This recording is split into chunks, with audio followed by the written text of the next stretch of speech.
Welcome to the bold analysis. For the first time, Kenyan farmers are stuck with coffee, losing worth millions of dollars because they cannot sell. A plan by Rigathi to scuttle coffee cartels has backfired badly, as the bid to get rid of the market cartels, they suspended the licenses, leaving the market in crisis. And as we talk, the whole coffee value chain has collapsed. For the last 4 weeks, Nairobi Stock Exchange, Nairobi Coffee Auction House has not been in operation because the licenses were revoked. And I want to take you through this because I analyzed it in this bold podcast, and people who follow the bold, you will bear me witness that if the situation was not going to be handled well, it was deemed to fail. Where did it start? Remember, in Embu, when Cecil Mbarire made this statement. Our coffee sector is predominantly 3 companies. And I'll mention them. I don't know why we don't want to mention them. We have Newman, we have Econ, and Sukafina. Or is it Sukafina? Something like that. They mill in the following companies. Newman has a milling company called NKG Coffee Mill. Ecom has a milling company called Central Kenya Coffee Mill. Sukafina has Kahawa Bora Millers. And Ecom again has another one called CMS Mills Limited. The same companies transform themselves into marketers. Ecom has a marketing company called Coffee Management Services. Newman has a marketing company called Tropical Farm Management. Sukafina has one called Suka Sustainability. Ecom has another one called Oaklands Coffee Management. Ecom has another one called Sustainability Management. Then they move ahead and become buyers. Newman has one called Ibero, a buyer. Ecom has one called C. Doman. Sukafina has Kenya Coffee Limited. Now, if we don't deal with those cartels, because those are the cartels we are talking about, we will be wasting 2 days here pretending, talking, going round, and we are not mentioning those names. I have mentioned them. Let me see what happens to me today. It's about time we face those people on the face and tell them enough is enough. Now, that was during a coffee conference in Meru. That was the day 1 of coffee conference in Meru that was organized by Rigathi. It was attended by Linturi, Moses Kuria, and other cabinet secretaries. The next day, the Agriculture CS Linturi was pushed to the corner by the farmers who demanded answers and even attempt to try dodging could not see. And Linturi, speaking in the slopes of the mountain, said this. We want to say something about that. Excellent. So let us have direct responses to what Honorable Mbarire has said. From where you sit, what are you going to do? Now, from this point, things went south. And I'm telling you, I want us to look at the development on how this has really happened. The coffee crisis started after the 2-day meeting in Embu. And Rigathi threw the market into a spin, completely oblivious of any risk that was coming on its way. And the nation is reporting that Agricultural Food Authority (AFA) had warned the Agriculture CS Mithika Linturi and Rigathi Gachagua that revocation of the buyer's licenses would affect the coffee trade at Nairobi Coffee Exchange. But the CS vowed to move on with the revocation and saying he do not care what will gonna happen. Now, the ramifications are dire. The effect is dire because smallholder and estate farmers have unsold coffee. They cannot stall, they cannot sell their coffee. The coffee is now piling, the stock is piling, and they are saying when the stock piles up, then it is released once, it's going to shake the market and the prices will drop sharply. So an even intention to remove market cartels so that coffee farmers would increase their profit margin is now turning a reverse because they are even likely to sell at a low price. According to an estimation, an upward of 250,000 bags of coffee, 60 kg each in the warehouses, are actually stuck. More coffee is lying in the stores and farmers are now forced to hire security guards to protect it from thieves who are also waiting to get something from his fortune. Estes farmers under contract are now eyeing losses running into millions since they cannot deliver to the international market. We got it wrong. The whole coffee subsector reforms, we got it wrong. Remember, this revocation, or rather this licensing, the discussion about licensor, actually happened at a time there is a coffee task force that is working on it. And it was very clear that I think the government needed to get it right. Whether Rigathi Gachagua and Linturi know the import of the closure is not clear, but there is that closure. And one thing that is going on here is Kenya is also losing. Farmers cannot find somewhere to sell their coffee. And it appears that Linturi did not have a plan B. For a month now, Kenya has not sold coffee to the international buyers, denying itself of foreign exchange and leaving farmers, millers, and marketers in limbo. The whole coffee ecosystem has collapsed. The whole coffee ecosystem is dead, and farmers are likely to incur losses. The good intention is now watered down the grain. Now, if this stalemate lasts longer, farmers with bank loans will not be able to repay them, yet they need to honor those obligations because there is going to be demand to borrow more money to prepare for the next season. So here is the problem. They have unsold coffee, the stock is piling. Now, if it is released once when there is a breakthrough, they're likely to even suffer. So, but then let me say, as things stand, the situation can only be rescued so that farmers can get something from their coffee. But if they release, they're going to sell at a low price, which at the end of the day, they have incurred losses. Now, as the situation escalates, there are also those who get loans. And if they cannot pay those loans, then who is going to borrow them in the next financial year? In the next season, to plant the next season. And so it is very important, and some things must always be done from a point of knowledge.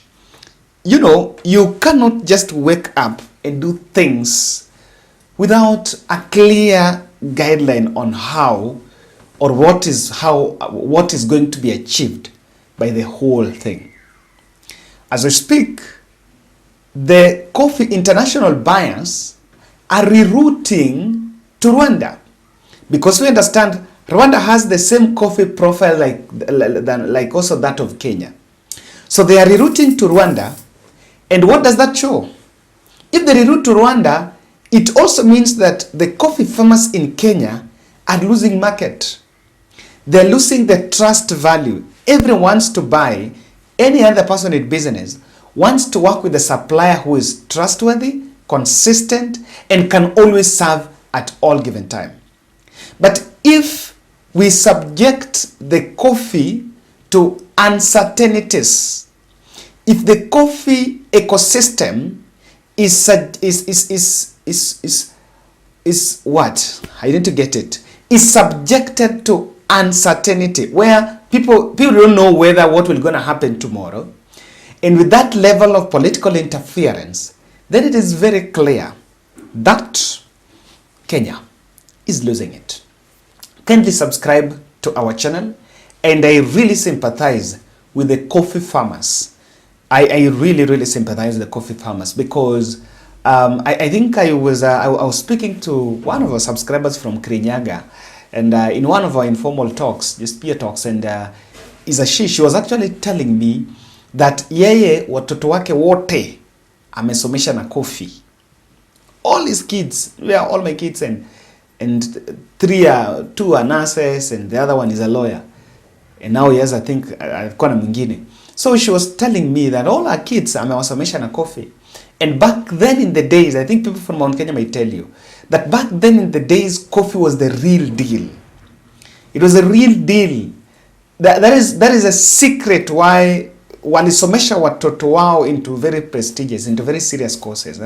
You will always see pilot, I can't, no pun intended, but if I scan my village, I am not seeing anyone who was trained as a pilot, in such A-level courses. So this is something this is normally a household, a source of income for many families. And there is something very clear. William Ruto is very cunning. And remember the first cabinet retreat that was held in Nanyuki, if I'm not wrong. He stood and gave Rigathi Gachagua the responsibility to spearhead coffee, tea, and milk subsector reforms. And when he did it, some of us warned that Ruto had given Rigathi a rope to hang himself. And without much ado, Rigathi Gachagua picked the rope, tied it on top, then stood on the stool. Then somewhere in the middle, someone interfered with the stool and is just now hanging there. What am I saying? The whole coffee subsector, William Ruto has been in government for long. And I know he knew very well of what was going to happen. He knew very well that it's not going to be very easy. There is something in between the lines that the industry players could be fighting back. Yes. They were vilified in public. The Embu governor said, I've named them. I want to see what they can do. Then the minister rose the next day and say, I am revoking the licenses. Let them take me to court. So you look at the way, the arrogance and the combative approach in it. William Ruto knew very well that it was not going to be a walk in the path.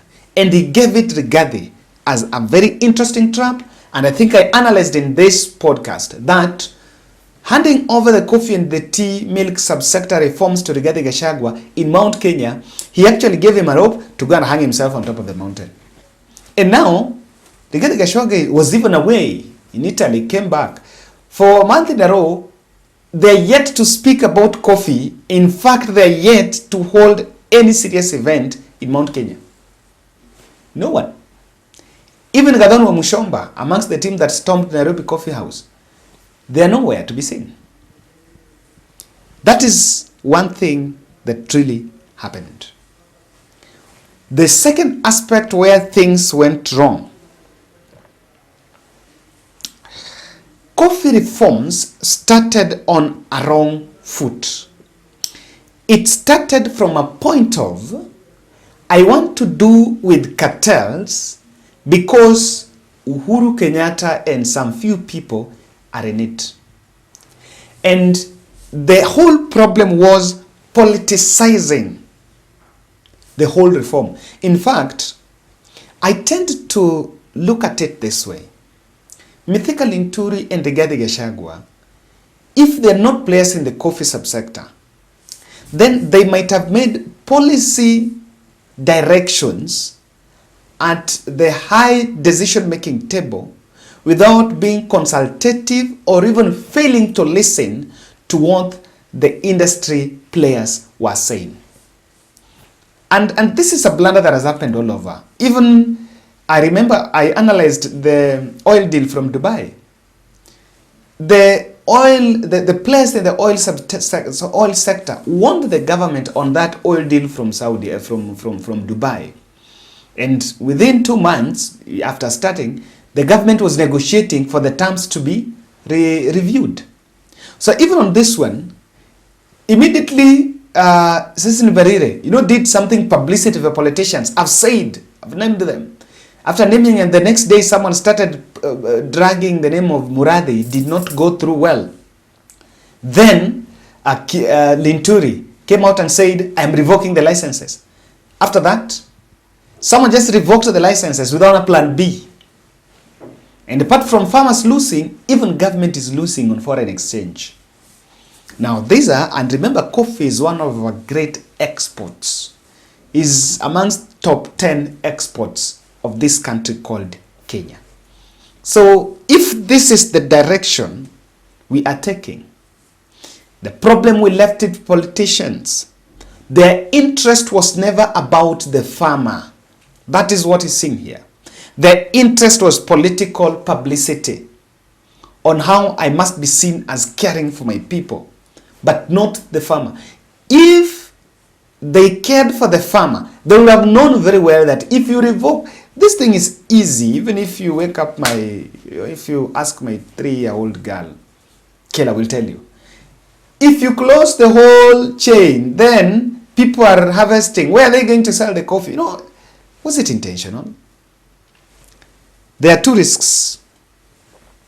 Lack of movement could actually open the space for illicit trade. In 1970, when the Ugandan market was shut out of the international buyers could not buy from Uganda. It was shut out of the international market. There was smuggling of coffee from Uganda, from Busia border to Kenya. So what is the option? The coffee will be there and farmers want a solution. What is going to happen is that there's going to be smuggling of coffee from Mount Kenya to other places. So you find the Kenyan coffee being smuggled to Uganda and being sold there. Who is losing? We are losing. So it has to be arrested. And someone, when I was doing this research, someone told me now, how is it? Someone gave me a very funny crisis. Do you think Ruto did not see the crisis? And if they had solved the crisis, why did they forestall it? And clearly, someone is arguing that maybe the crisis could be a making of the state so that they create a crisis in the mountain, they stir up emotions, then when they come up with the solution, they will be taking political bonga points that there was a problem and that we have solved it. I don't know those who would also argue in that line, but I do honestly believe that the coffee subsector crisis is something that could have been forestalled if the political leadership just decided to be very objective and veer off from political publicity intentions. Thank you. I don't know, guys, what do you think about the coffee subsector? And today, I want to say thank you to most of us who normally support my podcast. I realized some people raised concerns about mid-analysis adverts, but again, this is also an income. It's also an income generating activity. So sometimes that's how we foot the bills. And we may really have to bear with us in terms of when we're putting in the advert. Now, those who have coffee, today I'm welcoming your coffee, and I'll be so grateful. Now that we are speaking about coffee, And if you also have input on this coffee subsector reforms, I think you can get to me. We want to enlighten the society. Thank you.